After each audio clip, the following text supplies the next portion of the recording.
Now we're going to talk about the syllabus, and you can see here in the course outline that we're going to talk about how the syllabus is the class game plan. The syllabus is the class game plan, and when you understand the syllabus and understand how to use the syllabus, it's going to allow you to earn the grade you want.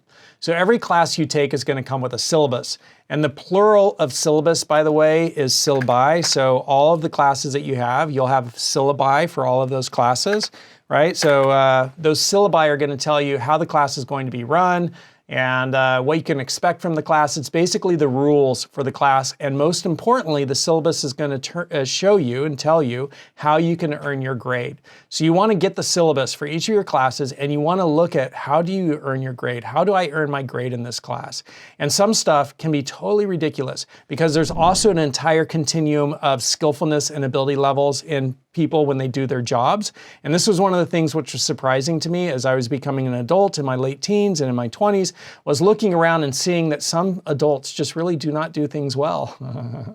Right? And there'll be people who really do their job well, and they'll be over here on the continuum of professional skillfulness. And there are some people who do not do their job well, and they'll be over here on the continuum of professional unskillfulness, right? So they'll be unskillful, and there'll be people who are skillful. So as you're looking at these different syllabi, some syllabi might have errors in them. Like as a professor, as I'm looking at textbooks and presentations that publishers have created, I find errors. I'm like, that's not correct, right? And then I have to correct those for the class to make sure that, okay, everything is, being reflected the way it should be reflected. And I have to tell students, look, the textbook made an error. So if that confused you, it should be this, change it to that.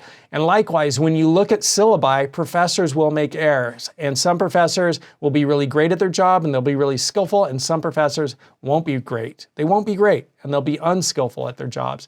And so look in the syllabus and make sure that it's clear to you. Make sure you understand the rules of the game for each class and look at how you earn your grade. It'll tell you, right? It'll either say like, hey, 15% for this paper. That's what you earn when you write this paper. You can earn up to 15% of your grade with this paper, or it might be points. It might be like 150 points out of the 1,000 points total in the class, which would be another way to express 15%. Right? The syllabus will tell you how you earn your grade, and you want to look at that and you want to see, all right, this is how I'm going to earn my grade. And some classes, if it's an unskillful professor, the syllabus won't make sense. And so you need to clarify. You need to go to the professor and you need to say, how do I earn my grade? Because I'm looking at the syllabus and this isn't making sense to me. Have them explain it to you.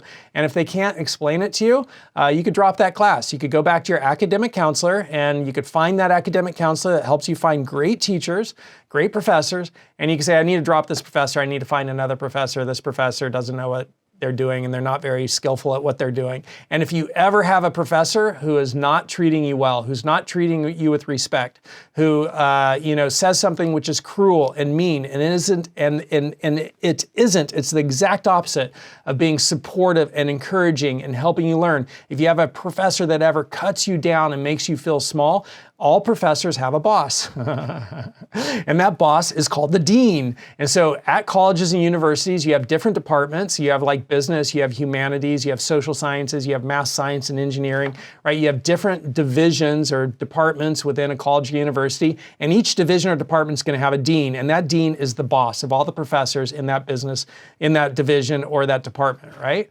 And so if you ever have a professor that does something which is completely unskillful, which is, not professional, which makes you feel small, or which violates common professional practices in some way, right? That's maybe even egregious. You can go to that professor's boss and you can say, hey, I just want to give you a heads up. One of your employees, they're not doing a very good job. And this is what happened. What you do with it's your business, but it's my responsibility to report to you because I'm strong enough, right? I'm strong enough to understand, and I have enough self-awareness. After taking this course, you have more. I have enough self-awareness and enough awareness to know that like this is a professional environment and people need to be professional. And when somebody's doing that and they're making a student feel bad and they're cutting a student down and they're not supporting and encouraging a student, they are not doing their job well. They need somebody to talk to them so that they can start to do a better job. And the boss is the person who talks to them. And the boss will go to them and the boss will say, hey, we have this feedback. Sounds like you need a improve a little bit in this area. Or if it's completely out of line, the boss will say, you're fired. And that's the way the world works, right? You need to do a good job.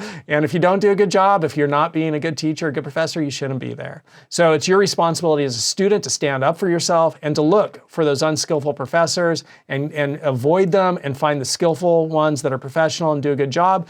But if you come across any, like their syllabus isn't good, or they don't treat people well, you could go talk to the dean to report that. But the main takeaway from this video is the syllabus is the game plan for each class. And in particular, on the syllabus, you're going to see how you earn your grade, and you're also going to probably see some dates when things are due.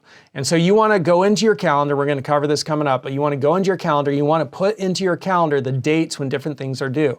And then you'll be able to look at that syllabus and you'll be able to say, okay, this is what I need to do to earn my grade. Let me give you an example. Let me give you a story. This is something that I did when I was a graduate student that I didn't know when I was an undergraduate student. I tracked all of my grades. I tracked them meticulously. I knew exactly where I was at any given point in time in every class. And so if I had a class where I was really knocking it out of the park and I had a 97%, I could put in less effort in that class. And if I had a class where I was like 84% and I needed to bring it up, I could put in more effort in that class. So I could adjust how much effort I was putting into each class so that I could get all of my grades into that A range. And I kid you not, it was my goal as a graduate student to earn a low A in every class, right? Because getting a 90% is an A and getting an 89% is a B. There's a 1% difference between getting straight A's and getting B's. And I was always like, let me just get up to like 91, 92%. And I knew exactly where I was in every class. So when I got to a certain point in some classes, if I didn't care for the class, it's like, man, I got a 90.4%. I'm done. I'm not doing anything else in that class. I don't like that class. And I would just stop. I literally would just stop. It's like, I don't have to do anything more. I'm all done. I got my 90.4%. I'm done with that class. And so when you know your grade, you can start to make those decisions. And you want to monitor your grade meticulously. And you could do that by looking in the learning management software. So when you go to, college or university, they're going to have software most likely that helps manage all the classes.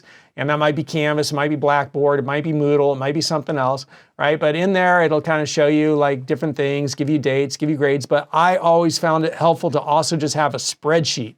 So a spreadsheet's a type of software that allows you to work with numbers. I would have a spreadsheet. I'd list out all my assignments, what I earned for each assignment. I could see my total grade at any point in time. And I had full responsibility for my life. I was fully responsible. I was making the decisions. I was taking the actions, right? I wasn't blaming it on somebody else. Oh, I don't know why that didn't happen. I was like, I know exactly where I am and what I need to do to get to where I want to be, right? And that's the kind of attitude you want. And when you do that, you're going to succeed. Right? You're measuring it, you're monitoring it, you're able to adjust your strategy and your tactics to get to where you want to go in each class. And it actually can save you a lot of time and effort because you know what you have to accomplish and achieve in each class to get what you want to get, and you don't have to do extra work. Once you get to that point, done. All right, so that's the syllabus. It's really important. Every class has one. You want to print it. You want to read through it. It'll be the most important document that you read in every class, and you want to figure out how you get your grade in each class, and you want to start tracking that so you know exactly where you are in every class. I put together some notes here. You could pause the video and you could read through these notes right here, and then you could pause the video once more and you could read through those notes right there, and then that's it. That's it for this video. Those are all the notes, and I will see you in the next video where we're going to talk about communicating with professors, writing professional emails, and using AI to assist you in writing those. See you in that next video.